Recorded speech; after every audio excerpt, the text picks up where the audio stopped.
And thank you, Dr. Kunjumaidi. As you have just rightly introduced, it's a great honor to put this giant in front of an LKG student. Ask, where is the lion? So he has moved from the basic obstetrics to the endoscopy, from then to an ART, and he has become an expert in the international field now.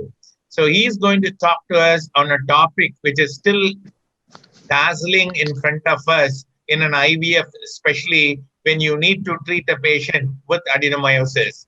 And he is going to show more light on it. And over to you, Rishi.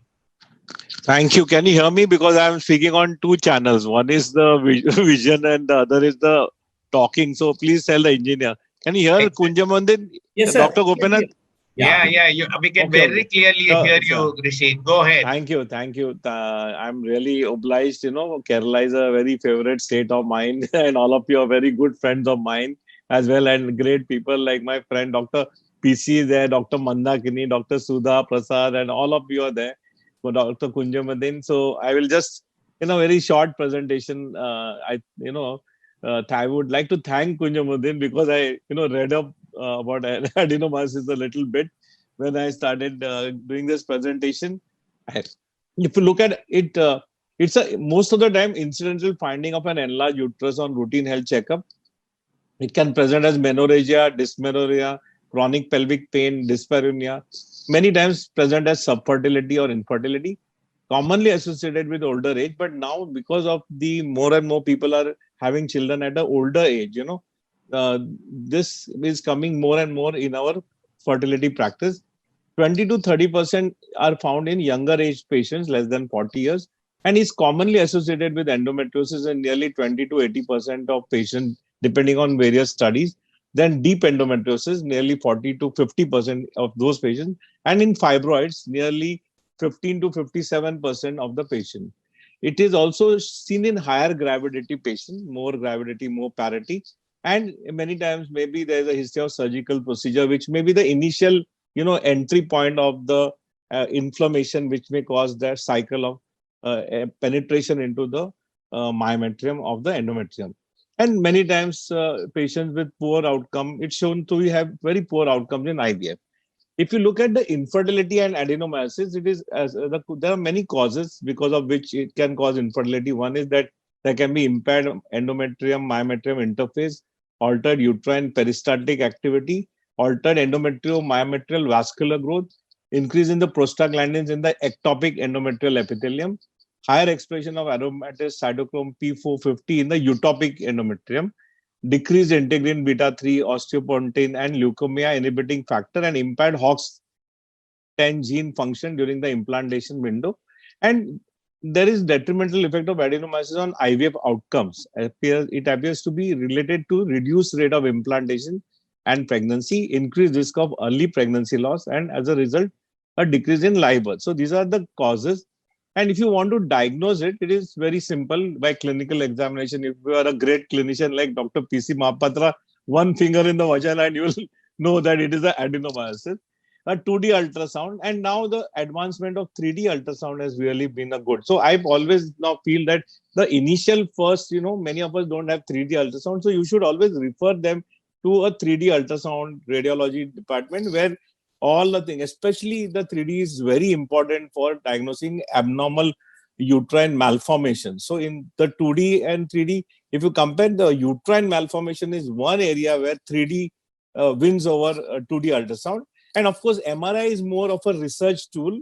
And you can also, the ultimate diagnosis of adenomyosis is by histopathology.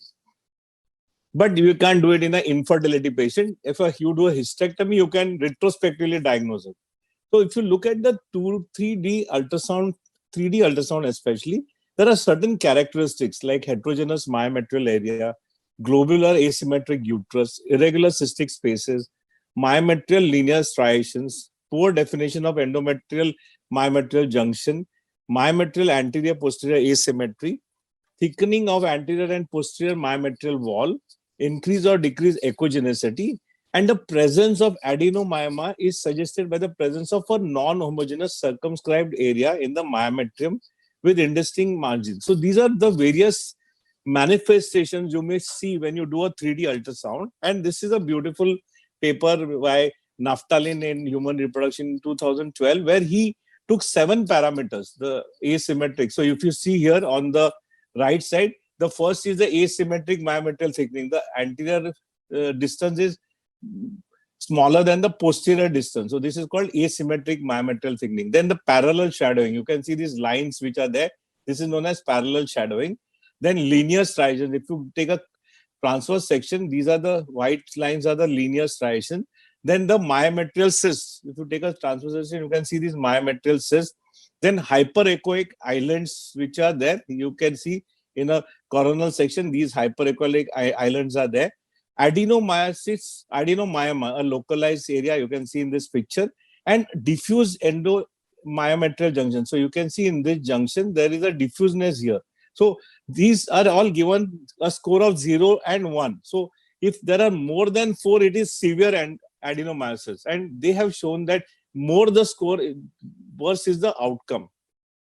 So in this, of course, they didn't take globular uterus. And one of the, when I'm doing embryo transfer, I am not a great radiologist, but I can see it because I've done more than 25,000 embryo transfers. I'll say, Acha, that is an adenomyosis, because just by visually looking at the uterus and its shape, I can make out just by instinct that I am doing a embryo transfer in an adenomyosis case. If you look at MRI, myometrial mass with indistinct margins of primarily low intensity, diffuse or local widening of the junctional zones on T2 weighted images with thickness more than 12 millimeters. That's very important. Uterine enlargement, small hypointense myometrial spots, and it's basically the role is in research as well as in patients with multiple fibroids, where you may not be able to appreciate whether this patient has also got adenomyosis along with the fibroids. In those patients, you can do an MRI. So what are the types of adenomyosis? You may have a localized adenomyosis, and this can be easily surgically treated, and has a better IVF outcome. Or you can have a diffuse kind of adenomyosis where it is difficult to treat. You may do cytoreductive surgery, and more or less, many times the IVF outcomes are not that great. What are the treatment protocols? Adenomyosis has a negative impact on women's quality of life in a high percentage of cases because AUB and pain, they require lifelong management plan through medical and surgical treatment. Of course, you can remove the uterus and that's the end of the story, but you can't do it in day-to-day routine practice. So you have to handle this patient, and she has a lot of pain throughout her life, and it's a difficult handling. The choice depends on the women's age, reproductive status, and clinical symptoms. Conservative surgical management is there, which is available to us, like endometrial ablation. If there's a adenomyosis is just superficial from the inside, you can approach it. Hysteroscopic endometrial and adenomyoma resection. You can do a laparoscopic resection of localized adenomyosis. You can do a high intensity focused ultrasonography, which is available, fortunately, in Mumbai. It is available to us. HIFU is available to us quite often. And however, robust evidence supporting conservative surgical treatments of adenomyosis is still lacking. You can also do aggressive. If your patient has finished her childbearing age, you can do a hysterectomy. I remember a few patients when I look back, I started my practice in 1985, 86. And some of the patients that came to me were in such a pain that even when they were young, they said, "Doctor, you just remove the uterus. I don't care what happens. I don't care about children." So the pain can be quite intense. So, if they finish childbearing age, you can do a hysterectomy, or you can do, if they are not interested in childbearing, you can do what is known as uterine artery embolization. You can do it. And there's a lot of now studies that are going on internationally, because this is quite a good conservative and not that extensive kind of intervention. You can also do medical management in these patients. So what are the medical management? For if their patients are based on the patient demand, patient is for infertility, you can give them a GnRH analog for 3 to 6 months. Normally a goserelin, which is the most, among all the GnRH analog, goserelin is the most intense suppressive agent that I have seen in my practice compared to the luprolides and the other triptorelin. So you can do GnRH endogenous pre-treatment prior to giving them controlled ovarian stimulation with IUI, and if that fails, you can go for IVF, you can also go for IVF with frozen transfer. But if the patient is presenting with pain and bleeding, you can give them a short-term GnRH course, but you can't keep on giving GnRH for more than 2 to 6 months, because what happens? It causes menopausal syndrome and it causes demineralization. You have to give add-back therapy, but still there is a demineralization, and beyond 6 months, you can't give this patient.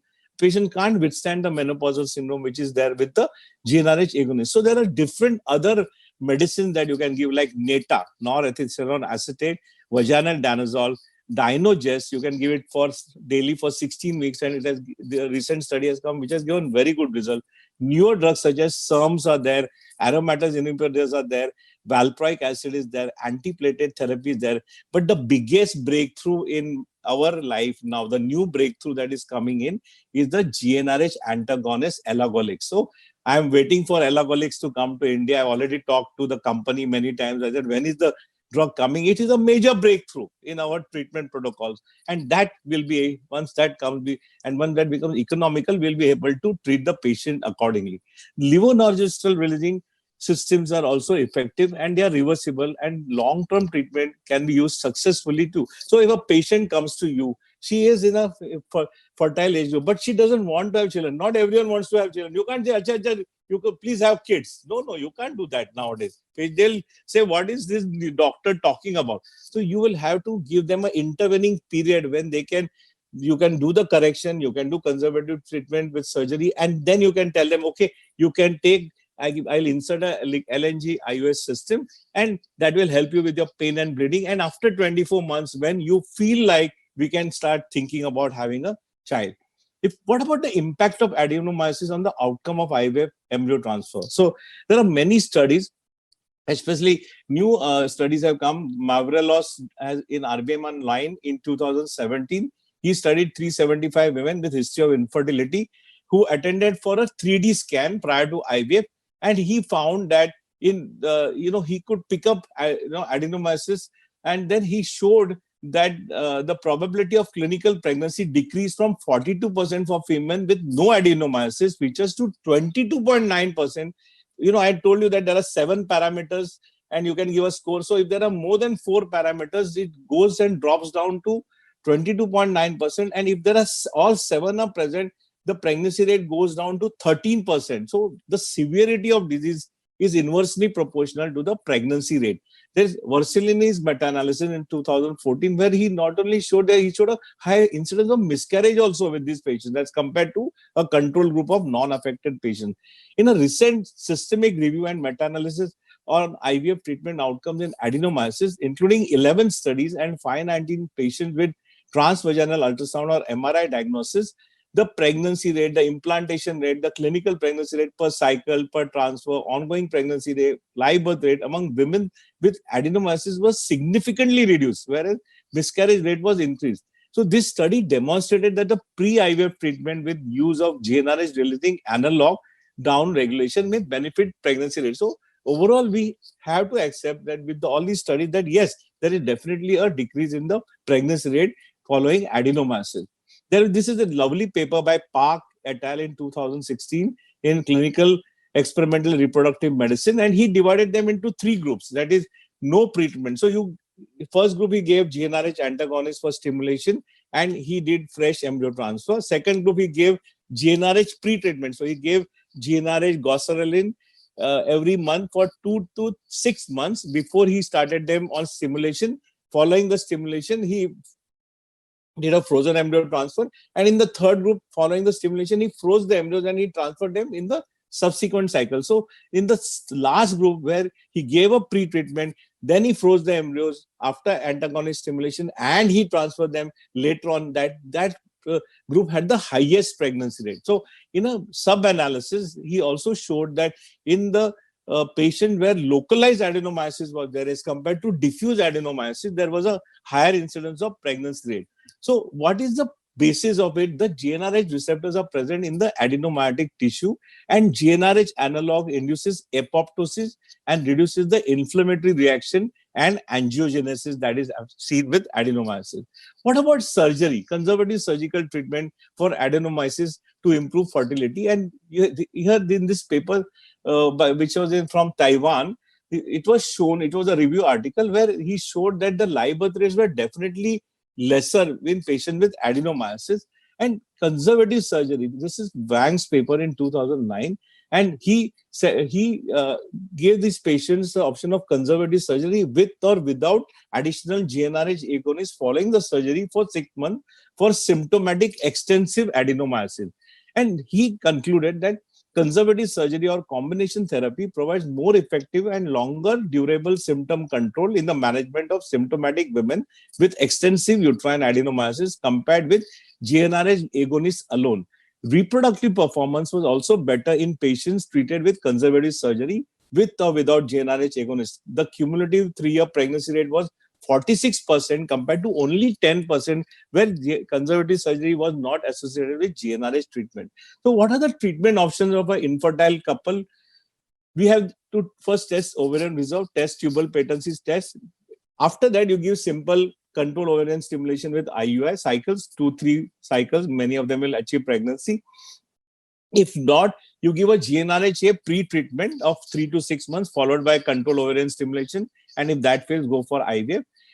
Conservative surgery in extensive symptomatic patients. So what is the role of conservative surgery? In those with extensive symptomatic patients, repeated IVF failures, other concomitant pathologies like they may have also fibroid, they may have also endometriosis, a uterus more than 12 weeks size. In my practice, I sometimes get huge uteruses. So if in those uteruses, I would like to do a conservative cytoreductive surgery. That's after that you follow it with controlled ovarian stimulation IUI, and if that fails, you can go for IVF. And in those patients who are more than 37 years of age or who have inherently got a poor ovarian reserve, you go directly for IVF. So this is a nice chart. So you can see here that in women with adenomyosis associated infertility, you do routine infertility workup, including measurement of ovarian function, reserve, and semen analysis. Then you give them a long protocol GnRH agonist suppression for natural conception. You give it for 3 to 6 months and see if they naturally conceive. And if not, you can go for controlled ovarian stimulation with IUI. But if she has a diminished ovarian reserve, you can go directly for IVF. If repeated cycles of IVF fail or there are severe symptoms and repeated failures of the long protocol, you can go for a conservative surgery. So there are two types of surgery, type 1 and type 2 conservative surgery. Type 1 is normally, if there's a localized adenomyosis, you can remove it locally. While the type 2 is a large cytoreductive surgery, it is a diffuse kind of adenomyosis. And this is a nice, meta-analysis systemic review, which was done by Tan et al., where he studied 18 studies, 1,396 infertile women with focal and diffuse adenomyosis. And he concluded that patients with focal adenomyosis appear to have a higher pregnancy rate after conservative surgery compared to diffuse adenomyosis, while a higher incidence of uterine rupture was reported after surgery for diffuse adenomyosis. So this is another study by Rocha, which nearly concluded the same. And you normally have to, I don't have to go into this. I always tell my, endoscopic colleagues to do the surgery. But normally in localized, you can actually go down and you can remove it locally.